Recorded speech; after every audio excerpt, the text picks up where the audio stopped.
ibi vyizigiro dufise twobiha amanota kugira ngo twumve yuko twoshobora gutera imbere. Amanota twotanga ni 50%. Twiyumviriye gutanga 49. Perezida tumuha 49 kwero ya. Tuvuga tureka tumuhe 50 kubera ibi bintu yakoze. Ni mu vy'ubutunzi ndabivuze neza, abandi nabo bazovuga mu bindi n'imibano. Ikintu cangombwa ca mbere nuko leta yonyegurura cha gitabo citwa igitabo c'igihugu kijanye n'ivyintwari bere no rwanya giturire. Ico gitabo umuhisi nkuru nziza yagiye yagisinya. Mugabo baca barakinyegeza muri presidence. Ico gitabo uno munsi nico kizokwerekana ukungene abasuma ababandi bagomba gufatirwa ingingo kuvyara birenze urugero. Abarundi umega kazi bakora no kuvyara gusa. Ico kintu ni kibazo gikomeye cyane. Kandi abakuru barimoga ani basigara inyuma kwere. Abakuru barimwe nibo bazi imbere. Igera abakuru bazoba bataravyumva. Abanyamadini bakaza buhira. Abashomeri bararenze mu kino gihugu. Kuburyo no munsi biharuro bihari ku bantu bagiye mu ishuri, ibiharuro birenga 65 kwijana abantu batagira akazi. Igiturire no munsi umengo ni mode dovi n'ubuzima bw'abanyagihugu cyane cyane abantu bari mu nzego. Ni ibintu biboneka. Ni ibintu biboneka twese tubonesha amaso. Ariko rero naho ibintu bimeze gutyo turafise ivyizigiro.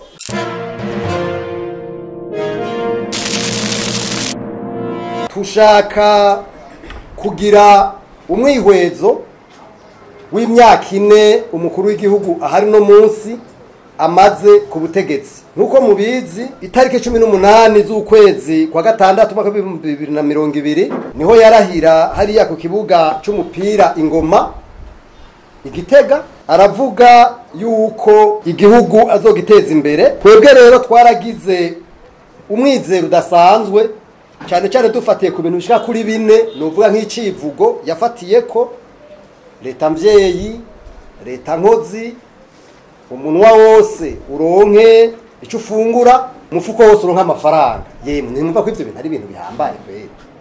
Ni ibintu twese byaduhishizigiro kweri. Igihe yashika ku butegetsi idolari yavunjwa amafaranga y'amarundi angana hafi ibihumbi 2. Aho hari ikicuco twita to officiel no kuvuga y'amafaranga kutora muri banke naho nataboneka. Hanyuma kuri marché noir kijya bita marché parallèle yavunjwa ibihumbi 2,800. Ico gihe ibintu byinshi byari bikenye mugabo ntibyari bimeze nkuko byari biri no munsi. Uno munsi faranga y'amadolari rivunjwa ibihumbi 2,900 hafi 3 kuco twita marché officiel, mu gihe kujya soko bita mu kinywabi canke ibangabanganwa rigeze ku bihumbi 6 birenga. Tuharuye dushitse mu cyo twohinze ivyo kwijana nukuva ko rivunjwa ibice 114 n'ibice 29 kwijana. Ivyo rero umuntu abiravye arabona neza yuko ibi bintu biriko biradusubiza inyuma cyane. Kubera iki? Ibi biva ku mvo nyinshi kuko mubizi. Uburundi ntibwigeze buduza ivyo bushora mu mahanga kugira ngo turonke amafaranga y'agaciro. Ntitwigeze tuzana abanyamitahe mwico kiringo kugira ngo amafaranga y'agaciro yinjire. Ntitwigeze tuduza ibyo gufashanya ibi twita coopération développement. Nivyo twaravuye ku miliyaridi 300 turaja ku miliyaridi 900 mugabo bija mumwe bitwa ama promesse bica bigorera mu kintu bita dekesema. Ivyo rero murumva yuko navyo nari kibazo. La diaspora amafaranga ava mu Barundi baba mu mahanga nayo ntigeze aduga. Ahandi byagumye bigoranira ni mu bijanye n'abamukira rugendo nabo ntivyigeze biduga. Ivyo bintu rero byarateje kibazo n'uruhagarara mu gihugu. Murabibona neza mwese kubijanye n'ibintu dukenera byangombwa, ibitoro, matière première no kuva bya bintu dukora kugira ngo byose mu by'ukuri urabona ko bisa n'ivyahagaze. Nico no kwita indicateur imwe ijanye nico no kwita l'équilibrage de la balance commerciale. No kuvuga wa munzani upima ivyo dushora mu mahanga n'ivyo dukurayo, ku buryo usanga ivyo dukenera biri ku 80%, ku buryo ibintu twebwe dushora mu mahanga biri ku 20%. Ni ukuvuga yuko dufise ikibazo cyane ku bintu bijanye n'ibintu dushora mu mahanga. Aho rero murumva ko arantu gukorera. Ikindi twarabiyeko nico twita l'inflation, ukungera ifaranga ryacu ritagaciro. L'inflation nayo uyibonera kudo itagaciro ry'amafaranga uribonera ku bintu twimbura mu gihugu, ivyo twita les produits alimentaires cyangwa les denrées alimentaires, hamwe n'ivyo dukora mu mahanga. Donc les produits alimentaires dufise mu gihugu n'ivyo dukora mu mahanga. Ibi vyaragaragaye kubera leta yagize cyane gaha ingufu ibintu by'uburimyi. Hari ibintu byinshi byagiye biraboneka ko inflation yaramanutse gato, naho igihe yaja ku butegetsi ico twita tufatiye ku biharuro istebu itanga, ico twita l'inflation a moyenne annuelle yari kuri 5.6 kwijana.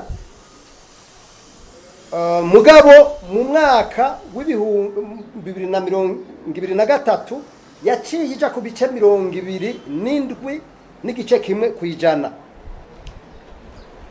mu gihe mu kwezi kw'indwi mu 2020 iyo inflation nyene yaciye ija ku bice 9.2 kwijana. Aho ni kubijanye na les produits alimentaires. Mugabo icagiye gutera ikibazo nuko ku bintu dukura mu mahanga vyo vyaciye biduga hafi gushika ku 34 kwijana. Ivyo ni biharuro ushobora no kugenda kuri site ya BRB, banki nkuru y'igihugu, INSB, hanyuma FMI, Banki Mondiale n'izindi institution nyinshi zigira ibiharuro. Ushobora gusanga ivyo biharuro byagumye bigenda gutyo. Mugabe ivyo rero bisha biza kugira ico no kwita influence ku kintu bita taux de croissance, no kuvuga ingero umwimbu duga mu gihugu, kuko ikintu bafatira kugira ngo upime urugero rw'ubutunzi ngene kuragenda ni ikintu bita PIB. Umwimbu ushobora kuronka, umunyagihugu ashobora kuronka ku mwaka. Uyo mwimbu rero kugeza nuno munsi uracari hasi cyane, arico gituma igihugu cy'u Burundi giharugwa kugeza nuno munsi mu bihugu vyanyuma bikenye ku isi, hagati ya 3 na 4 mu bihugu vya mbere bikenye. Ivyo murumva rero yuko bidatanga umwizero na gatoya. Hariho ikindi kintu kiza nk'ikibazo gituma ivyo bintu byose biba. Umwimbu udaduga ni ikintu bita kuvyara birenze urugero. Abarundi umenga akazi bakora no kuvyara gusa. Ico kintu ni kibazo gikomeye cyane, kandi abakuru barimwoga ane basigara inyuma kweri. Abakuru barimwe nibo bazi imbere, igera abakuru bazo bataravyumva, abanyamadini bakaza buhira. Ndabereke ihe urugero rwo guduga ko butunzi dufate kwizo nzego meje kubabwira Banki Mondiale, yaba nk'isi yose, FMI, BRB, cyaigo cy'igihugu kijejwe ivy'ubutunzi, ibiharuro INSB, bavuga yuko duga ko butunzi twari twiteze mu mwaka w'amafaranga turiko turasozera byari 2.8 kwijana, 2.8%. No kuvuga yuko mu ico gihe nyene ico twita pression démographique, no kuvuga ukunge na barundi bagwira byari kuri 3.1 kwijana. None mwe mwumva umwimbu ushoboka gute mu gihe ivyo kuvyara birenze? Twebwe duhere ngaha twigenzura, kuko ntidushobora kuduza ubutunzi bimeze gutyo, ntibishoboka. Urumva ni ibintu byumvikana, si biharuro birebire birinda kuza. Tuvyare ku rugero, tuvyara dushobora kurera, kuko ibi bintu biragoye ko abantu bavyumva, kubera tukiri muri ya migenzo ya kera ngo Imana ngo niyirera. Imana yaduhaye ngo tubukoreshe, wihenze tuzohava dusanga tugeze kure. Ico ni kintu cy'ikibazo mbona kitera ingorane. Iyindi ngorane ni kintu bita urugero rw'abashomeri. Abashomeri bararenze mu kino gihugu, kuburyo no munsi ibiharuro bihari ku bantu bagiye mu ishuri ibiharuro birenga 65% kwijana abantu batagira akazi. Murumva ko ivyo bintu bisiga ubwenge. Ikindi kibazo na madeni dufise no munsi uburundi bufise amadeni ashika hafi imiliyaridi zishika ibihumbi 6. Ayo mafaranga murumva yuko arenza. Ayo mafaranga aja ku bintu byo kunezerwa no guhimbarwa cyane ku bantu batwara.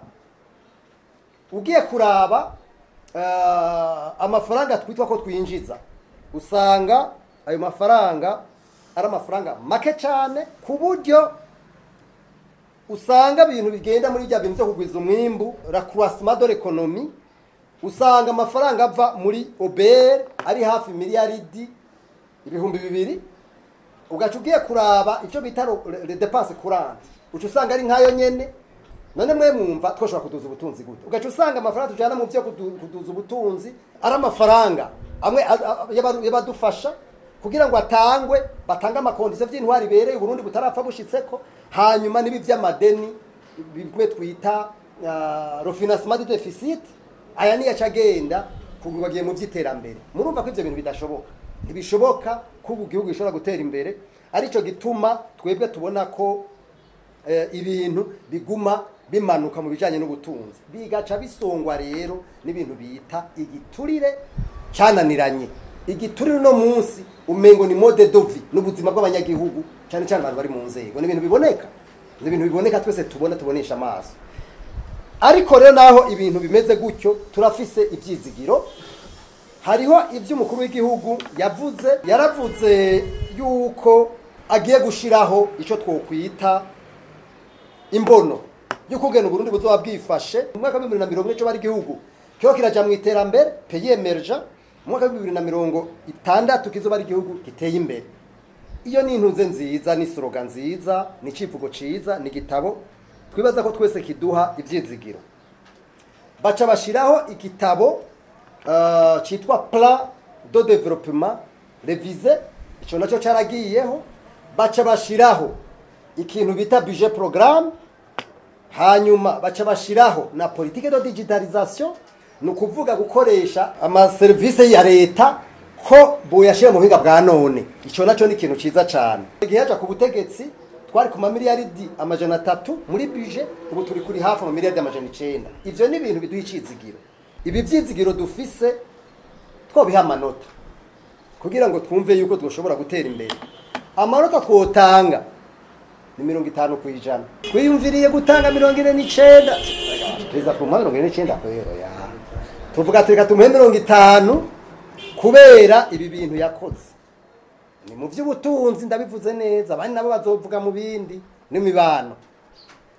Aya 50 rero ni bivyivugo n'ibi bitabo cyitwa ko vyagiyeho kuko twarabigize mu ruhara bimwe kandi turabona ko bifise ivyizigiro. Mugabo kugira ngo ibi bitabo bije mu ngiro ni imyaka ine. Murumva yuko asigaje imyaka 3. Yemwe turacari kuri mwibi vyizigiro rero birafise ibintu no kwita ico sindironero bwo le préalable, ibintu ngombwa kugira ngo ibi vyizigiro bije mu ngiro. Ibi bintu ngombwa leta uno munsi tabikoreyeko ntibishoboka ko niyi ibi bintu by'ibitabo bizoshobora biguma ari ivyivugo hanyuma ntitugere dutera intambwe na gato. Natanze ibintu bishika nko ku 13 tubona yuko leta yoca ikora kugira ngo dushobore gushika kwiri hangiro by'ibi bitabo byagiyeho n'ibivyivugo. Ihangiro rya mbere canke ikintu cangombwa ca mbere nuko leta yonyegurura cha gitabo citwa igitabo c'igihugu kijanye n'ivy'intwari bere no rwanya giturire. Ico gitabo umuhisi nkuru nziza yagiye yagisinya mugabo baca barakinyegeza muri presidence. Ico gitabo uno munsi nico kizokwerekana ukungene abasuma ababandi bagomba gufatirwa ingingo. Nico kizokwerekana ingene abantu badashaka kwerekana ubutunzi bo vyerekana. Nico kizokwerekana ibintu byinshi bijanye n'intwari bereye no kugwanya igiturire. Turasavye mu ijambo mukuru w'igihugu aza gushika canke yashikirije canke azoshikiriza sinzi atubwire ico gitabo kandi nagenda babwire kiri mu nkingi ya mbere yo muri ryambono kimwe bitangaje madorita niho bavuga ivy'intwari bereye niyo ari objectif ya mbere itangura mugabo nuno munsi kugira iyo mbono ibi y'ukuri igomba gushigikirwa n'iki kintu meje gushikiriza kijanye n'ico gitabo twese abarundi tubijemo bitwereke ico ni ca mbere gihambaye cyane ikigira kabiri tugomba kuvuga yemwe nuko ubuzi bwa leta tutabona abasoda n'abapolisi b'amapete yo hejuru ari bafise ijambo muri byose erega abasoda n'abapolisi bafise akazi kabo mwese murabizi kwisi yose abasoda n'abapolisi ntituvuze ngo bashobora gukora ivyo mugabo tuzohava dusanga bibagiye umwuga wabo wa mbere ujanye no gukingira imbibe z'igihugu no gucungera umutekano ugiye mu maserivisi ya leta usanga umengo ni bitero by'abasoda n'abapolisi bacunze abagenero bari mu maserivisi ya leta ari basigaye bayitwara usanga ari abadirecteur general abayobozi bakuru mu maserivisi ya leta none mu by'ukuri niho kazi kabo ka mbere kamisi yose jewe novuga ntoya kumva ko hariho chef de cabinet militaire w'umukuru w'igihugu nta kibazo kirimo kuko ari vyajejwe mugabo kumva yuko muzi bwose ari abasoda n'abapolisi nibishoboka yeka ivyo ntibishoboka kwera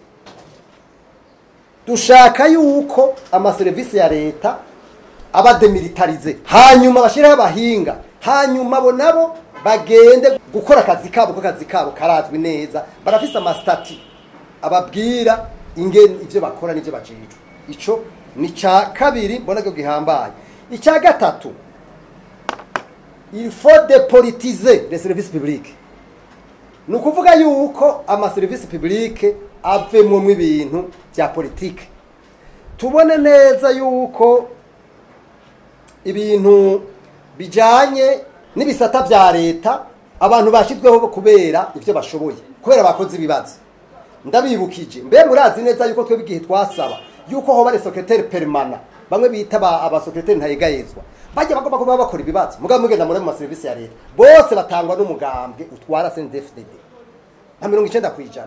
None iyo filosofia ariho kera nico gituma mwumva ko mu bihugu bikomeye nk'iburaya burya naho leta ishobora kumara imyaka 3 hari ico bakora gusa nta vision iba mugabo la administration ntihungabana amaservice ya leta ntahungabana mugabo twebwe naho vyoshika 3 4 tukamara n'ukwezi bishabinga kuko bose n'abanyepolitike mugabo kirazira ko amaservice publique aba politize kikaziririzwa kwisi yose aho vyabaye vyavuye kuva mu kibazo ico ni ca gatatu ica kane hagomba kuba ico twise mu gifaransa la séparation des postes politiques au poste technique nukuvuga iki nukuvuga yuko abantu bose baja mu maservice ya leta bokora ibibazo hakaba séparation des pouvoirs mu byo bintu by'ukozi ka leta none no mu bindi bisata byose tukabibona ko ariko byabaye ivyo navyo kugira ngo bibe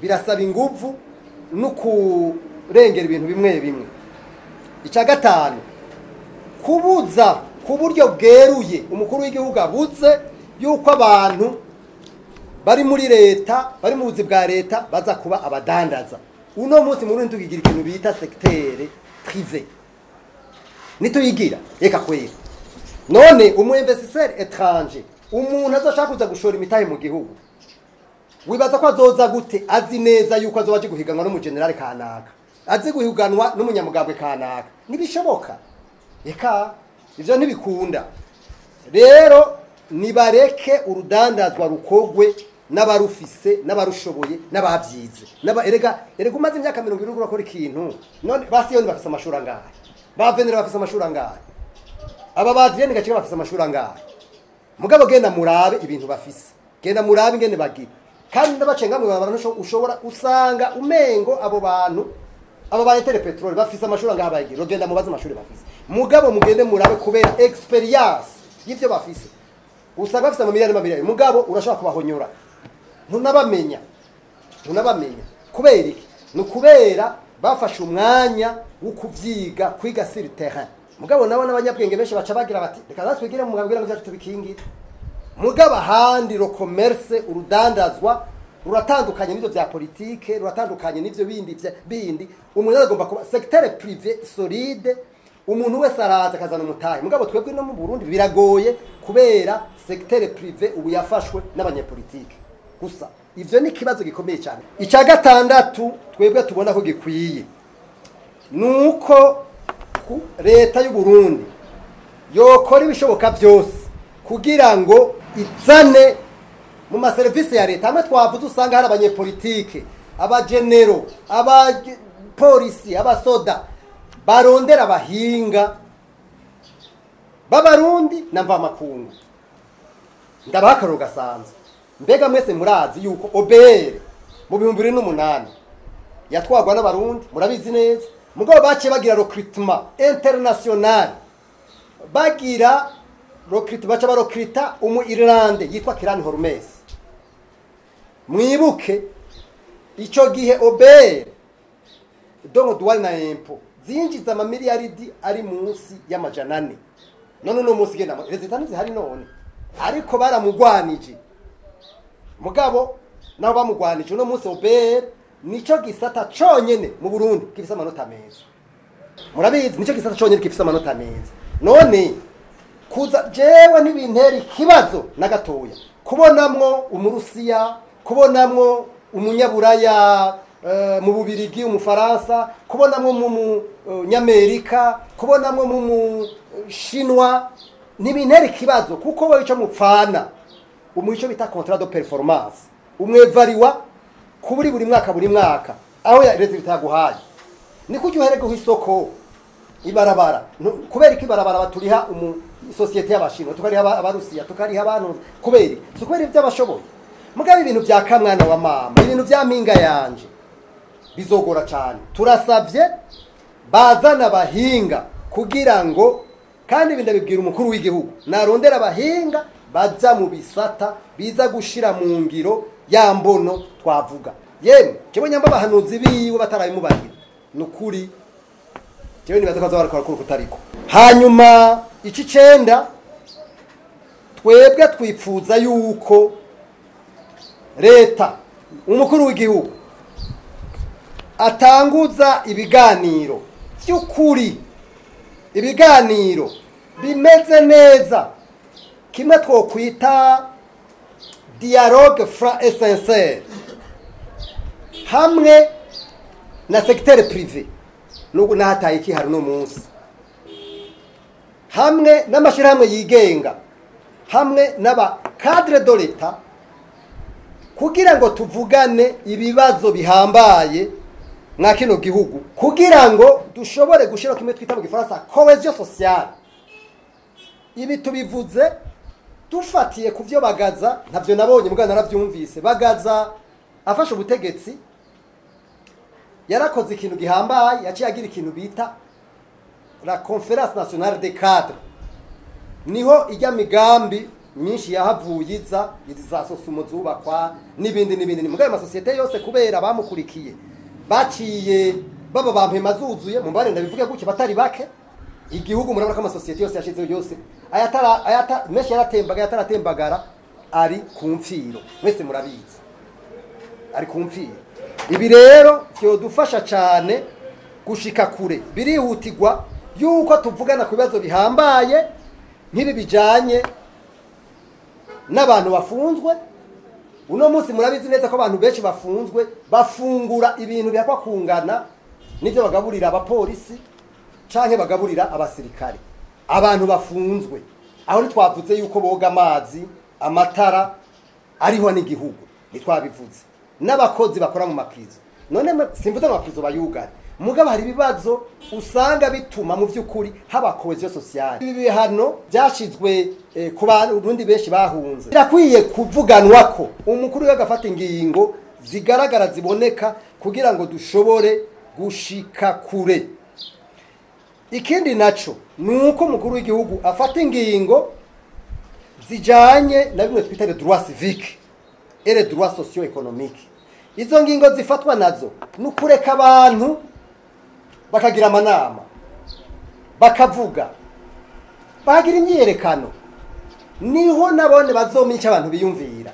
Bareka abantu bavuge, nivyo nibaza ko bizofasha bareka abantu baje no mwibarabara gusaba bikadre ugira ntihave habamwo abansi ko abansi bama bariho nabone reka bone bazigera babo mugabo nico gituma inzego z'igihugu ziza zigakora ibikenewe kubijanye na reconciliation nationale no kuvuga kunywanisha abarundi ivyo vyose nibaza ko vyoba nk'amateme yovugwa muri ya conference nationale mpeje kuvuga umukuru w'igihugu abishire mu ngiro mu maguru mashasha kuko kuguma tubumva ngo hari abantu ibihumbi amajana bari mu mahanga miliyoni ibihumbi bingahe bafunzwe abantu bashizwe ko bimwe bita mandadare ivyo bintu bifasha uburundi nukuri nta kintu na kimwe bifasha nuko create kimwe ndiko ndavuga environnement favorable kugira ngo tuje mu iterambere erega ibi bintu navuze mwumvise ko navuze ko ibintu ngo bare préalable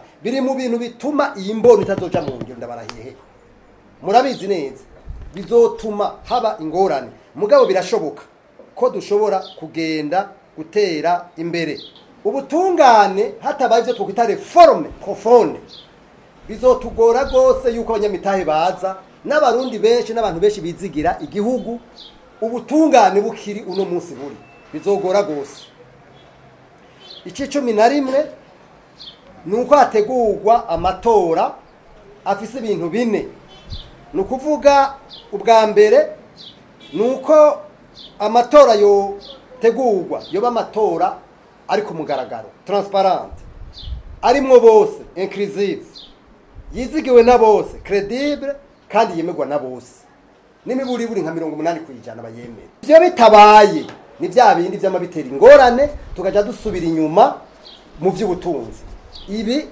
biri mu bintu ngombwa kugira ngo ibi bintu duheje gushikiriza cyane cyane bya vyivugo twavuga bishika kuri bine leta mvyeyi leta nkozi umunwa wose uronke ico ufungura umufuko wose uronka amafaranga bibe mu vy'ukuri ivy'ukuri mu mwaka wa 2027 nuko leta umukuru w'igihugu cyane cyane atwereke ico twokwita ro model economique inumbero y'ubutunzi twifuza kugira igihugu kiravuga ko cyashize imbere ikintu kijanye n'uburimyi none ndababaze banyakubahwa muri ngaha hari umuntu yovuga ngo yashize intumbero ikimbere uburimyi tukibona amafaranga aja mu burimyi ariko ryameze tukibona umurundi arima uko yarima imbere ko Burundi bwikuki arimisha isuka ivyo ntibishoboka tuba turiko turahendana mu vy'ukuri nyamba twashize imbere uburimyi tugomba kubona yuko n'imiburiburi uburimyi hari amatracteur muri budget hazimo amatracteur nk'igihumbi hanyuma ayo matracteur akaza kufasha uburimyi mugabo atari abategetsi atari abantu batwara oya donc nico no kwita mécanisation de l'agriculture hanyuma kandi bafate babarima bayo nk'ibice 5 canke 10 canke 20% mugabo bagire l'agriculture moderne ivyo nivyo bizodufasha mugabo ibindi vyose nukuri nuguhendana naco tuba turiko turakora cotuma igihugu gitera imbere ivyo bintu rero bizodufasha kudugisha ya manota nariko ndababwira umukuru w'igihugu afise 50% mugabo nabwo dufise ivyizigiro bivanye kuri ya madokuma vya bitabo bine bishobora kudutuma tutera imbere rero inzira ni nziza mugabo yemwe ibintu bishika ku 13 tumeje kuvuga bije imbere cyane iki kintu twashikirije kijanye nuko abantu bari mu nzego duhereye mu biro by'umukuru w'igihugu n'ahandi bave mu rudandazwa hanyuma baje nivyo tubona abasoda n'abapolisi bari mu bintu nka byose vya leta no mu rudandazwa babivemwo hanyuma bikosantre kwiyumvira ingene igihugu cyogenda barone naba bahinga nico gituma burya biragoye erego umuntu wese arafise akantu ko kwikunda nico gituma bababuze ibintu bimwe muzogende murabe nko muri mu bihugu biteye imbere vy'iburaya n'ahandi muri etazini jewe naragiye kugirayo ibintu bijanye n'intwari bereye mu 2008 ndagenda mu service ya leta atari make mu butungane mu ntwaro yo hagati mu gihugu n'ahandi batwengene bakora twasanze umukozi wa leta ya Leta z'Ubumwe za Amerika kirazira ko ahabwa amafaranga ari hejuru y'amadolari 200 kirazira ko yahabwa n'uwundi muntu wo hanze kimwe bita kado ngo araguhaye kirazira acaherekezwa no rwandiko murumva mugabo twebwe usanga umukuru w'igihugu bamuhereza amakado inka 100 kwibara bari ku televiziyo kandi ukabigona ibintu bisanzwe ivyo se bisanzwe oya kijya nico kwita mu gifaransa la corruption déguisée abariko aragura kami kawe kirazira ko umuntu wo muri leta ronka bita amakado ubushimwe kirazira kaziririzwa bagerageze rero bitandukanye n'ivyo bintu byose hanyuma twese tuje imbere